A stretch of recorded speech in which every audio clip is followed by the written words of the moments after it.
Ya, assalamualaikum warahmatullahi wabarakatuh. Perkenalkan, nama saya Khairul Anam. Saya dari Prodi Ilmu Tasawuf, Sekolah Tinggi Agama Islam Sunan Pandanaran, Yogyakarta. Kesempatan kali ini saya diberikan tugas guna menyelesaikan ujian akhir semester 5, yaitu membuat video tentang materi kitab Mukhasyafatul Qulub karangan Imam Al-Ghazali. Jadi, kitab Mukhasyafatul Qulub ini dikarang oleh Imam Al-Ghazali. Nah,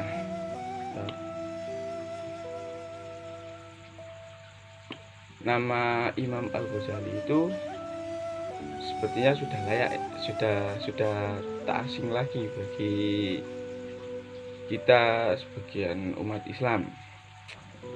Nama lengkapnya itu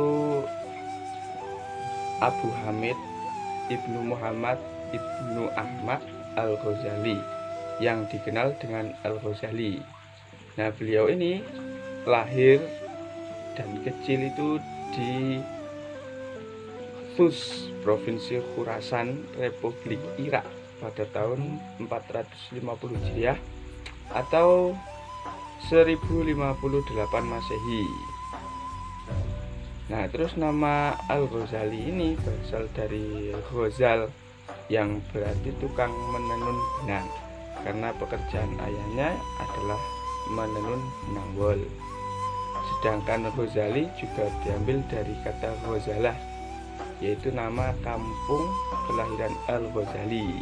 Nah, untuk kitabnya sendiri ini kurang lebihnya seperti ini. Nah, ini adalah penampang kitab yang bisa diunduh di Google ya, bisa lewat browser, bisa lewat Google Chrome. Nah, untuk isinya itu kurang lebihnya seperti ini. Ya, bisa dibaca lah kalau yang bisa baca.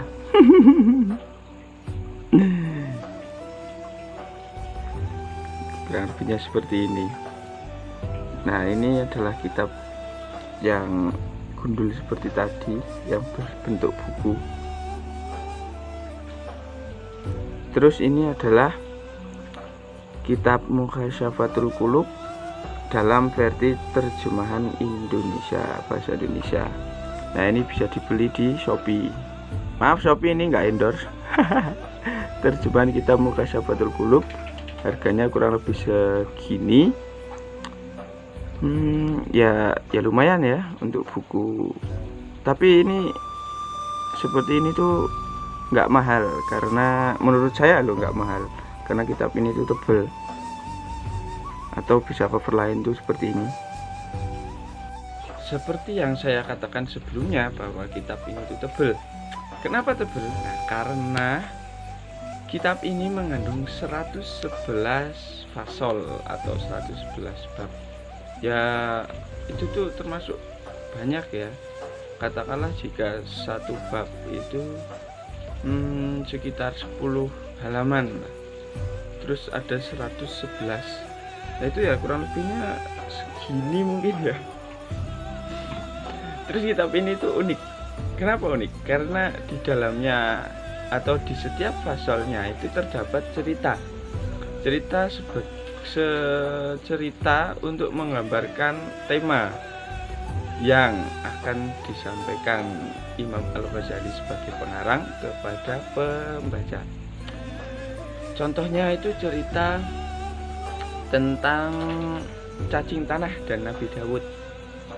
Itu tuh menjelaskan kalau Nabi Daud itu pernah membatin, apa sih cacing kok bentuknya kayak gitu. Nah, terus cerita yang lain mungkin yaitu cerita tentang Nabi Zakaria ketika dikejar oleh tentara Yahudi. Yang selanjutnya yaitu gambaran umum kitab. Jadi kitab Mukhasyafatul Qulub ini adalah kitab tasawuf yang di dalamnya ini membahas tentang menjaga hati dan jasmani manusia, zahir dan batin manusia.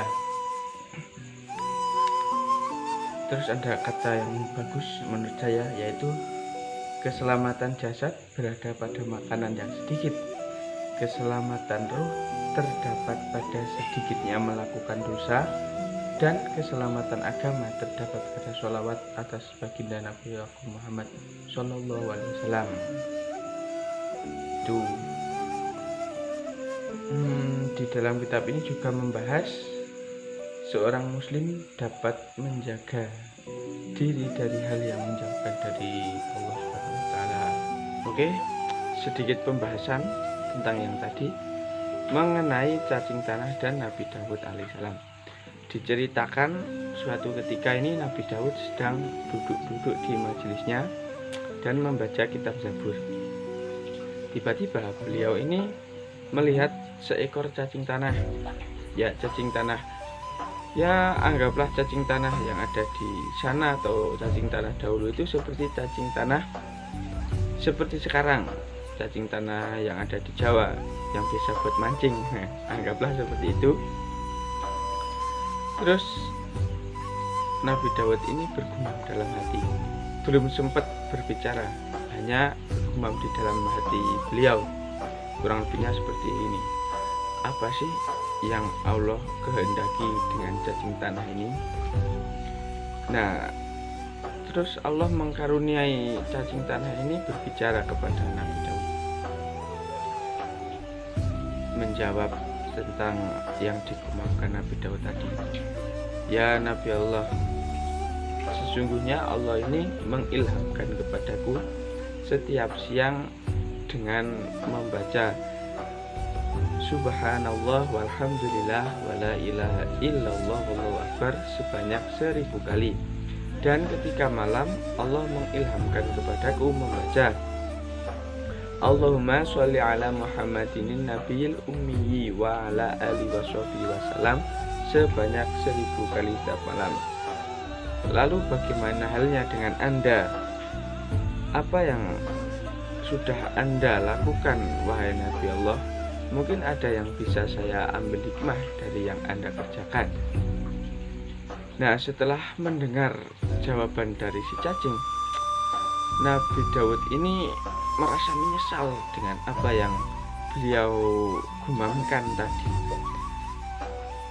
Maka bersegeralah beliau bertobat dan berserah diri kepada Allah Subhanahu wa taala. Nah, dari kisah ini setidaknya kita dapat mengambil 4 pelajaran.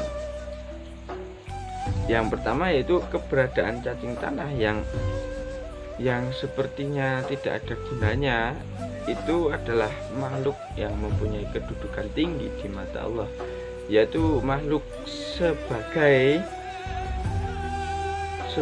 makhluk yang berzikir kepada Allah dan memuji kepada Nabi Muhammad SAW. Terus yang kedua yaitu kita dilarang meremehkan makhluk Allah.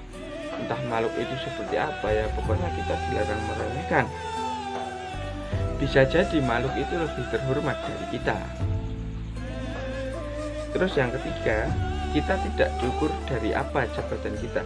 Bahkan Nabi Daud itu yang jabatannya sebagai nabi itu saja tidak boleh, apalagi saya, ya apalagi kita semua yang notabene itu manusia. Terus yang keempat, merenungkan ciptaan Allah ini bisa mengantarkan kita kepada Allah.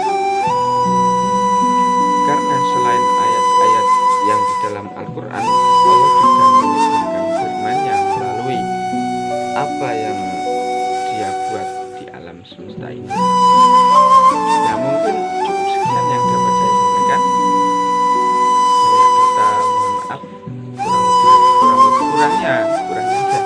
kurangnya mohon maaf. Wabillahi taufiq wal hidayah. Wassalamualaikum warahmatullahi wabarakatuh.